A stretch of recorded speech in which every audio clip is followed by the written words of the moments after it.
बहू और बेटी समान। मैं बहुत थक गई हूँ। घर संभालते संभालते यहाँ मेरी थकान किसी को नजर नहीं आती। कुछ दिन आराम करना चाहती हूँ। सोच रही हूँ कुछ दिनों के लिए अपने मायके आ जाऊँ। आते हुए अपने बच्चों को भी साथ ले आऊंगी। वे वहीं से स्कूल चले जाएंगे। आखिर एक ही शहर में ससुराल और मायका होने का कुछ तो फायदा मिले। नम्रता ने फोन पर अपनी माँ से कहा। पार्वती जी ने दूसरी तरफ से कहा, हाँ बेटा, जब तेरी इच्छा हो आ जाना। आखिर ये तेरा भी तो घर है। ठीक है माँ, तो मैं कल ही आ जाऊंगी।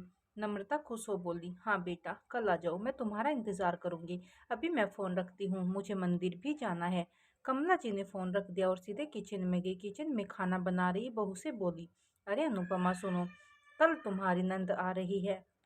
आज बाजार जाकर फल सब्जी और मिठाइयाँ लेकर आना। बेचारी मेरी बेटी ससुराल में नौकरों की तरह काम करती है और उस पर कोई ध्यान ही नहीं देता। यहाँ आएगी, कुछ दिन रहेगी तो उसका मन और तबीयत अच्छे रहेंगे। सास के मुंह से ऐसी बातें सुनकर अनुपमा का चेहरा उतर गया। वह मन ही मन सोचने लगी, काश आपको मेरी थकावट भी नजर आती। मैं भी दिन रात झाड़ू पोछा बर्तन खाना बनाना मार्केट जाना और हर वह काम करती हूँ जिससे हमारे परिवार वालों को कोई दिक्कत ना हो। काश आप मुझ पर भी ध्यान दे पाती। आपकी बेटी तो जब मन में आता है तब यहाँ आ जाती है, लेकिन मैं साल में एक बार ही अपनी माँ के पास जाती हूँ। तब भी आपको प्रॉब्लम होती है। मैं भी इंसान हूँ, मेरा भी मन है। मुझे भी लगता है अपने माँ के पास जाकर थोड़ा आराम करूँ, सुख दुख की दो चार बातें करूँ, अपना मन हल्का करूँ।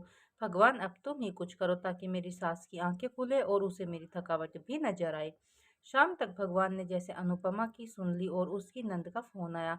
नंद ने अपनी माँ से कहा कि उसकी सास ने उसे मायके जाने के लिए मना कर दिया, इसीलिए इस बार वो नहीं आ सकती। पार्वती जी बोली, ऐसे कैसे मना कर दिया? पहले तो कभी वह तुम्हें आने के लिए नहीं रोकती थी। इस बार भला क्या हो गया? लाओ मेरी बात कराओ, उसे मैं समझती हूँ। नम्रता ने फोन अपनी सास के पास दिया। पार्वती जी ने कहा, नमस्कार समधन जी, आपसे कुछ कहना था। समधन जी ने कहा, कहिए। दरअसल नम्रता कल त्योहार है, इसलिए अपने मायके आना चाहती है। अगर आप उसे भेज दें तो अच्छा रहेगा। नम्रता की सास ने कहा, देखिए समधन जी, आपकी बेटी मायके जाकर रहे, इस बात के लिए हमने उसे कभी नहीं रोका और इस बात से हमें कोई प्रॉब्लम है भी नहीं। कुछ दिनों पहले मैं अपने रिश्तेदार की शादी में गई थी। वहाँ आपकी बहू अनुपमा की माता जी से मिलने का मौका मिला। उनसे गपशप करने के दौरान उनकी बातों से पता चला कि अनुपमा को साल में एक ही बार अपने मायके जाने को मिलता है और वह भी बहुत कम समय के लिए। मुझे लगता है आपको पहले अनुपमा को उसके मायके भेज देना चाहिए। वह जब मायके होकर आ जाएगी तो मैं नम्रता को आपके पास भेज दूंगी। एक बहुत जरूरी बात जो मुझे लगता है आपको समझ लेनी चाहिए कि आपको अपनी बहू को भी बेटी की तरह या बेटी से भी ज़्यादा प्यार देना चाहिए। उसे भी मायके जाने की इच्छा होती होगी, हो सकता है नम्रता के वहाँ आने से उसकी अवभगत करने के लिए आप उसे उसके मायके नहीं भेजती होंगी, या फिर वह आपसे कुछ कहने से अभी डरती हो। अगर आप उसको घर में ही कैद रखोगी तो एक दिन ऐसा आएगा जब वह आपके खिलाफ बोलने लगेगी, फिर वह आपकी सुनेगी भी नहीं और जब चाहे तब अपने मायके जाएगी। ऐसी परिस्थिति आई, इससे तो अच्छा है कि आप ही कुछ बदलाव अमल में ले आए जिससे आपका रिश्ता और रिश्ते की मिठास खराब ना हो। पार्वती को अपनी समधन के हर एक शब्द में सच्चाई नजर आई। उन्हें महसूस हुआ कि उन्होंने अपनी बेटी के प्यार में अंधे होकर कभी भी अपनी बहू के मन का विचार नहीं किया। उन्होंने हमेशा ही अपनी बेटी को अपनी बहू से ऊपर रखा। दूसरी तरफ नम्रता भी अपनी भाभी के बारे में हो रही इस बातचीत को सुन रही थी।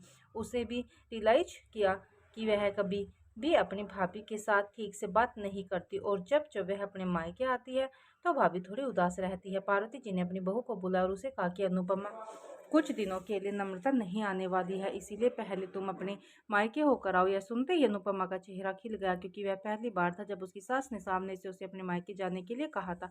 अगले दिन अनुपमा अपने मायके गई और इस बार एक दो नहीं, पूरे हफ्ते भर रह कर आई। अपने माँ बाप से, अपने रिश्तेदारों से मिलकर आई और जब वह लौट कर आई तो उसका चेहरा खिला हुआ था, उसकी आंखें चमक रही थी।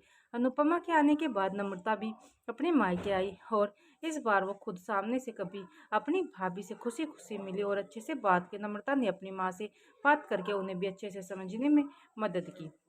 वह कभी ना कहीं अनुपमा के साथ गलत व्यवहार कर रहे थे। दूसरी तरफ अनुपमा अपने ससुराल वालों के बदले रवैये से बहुत खुश थी।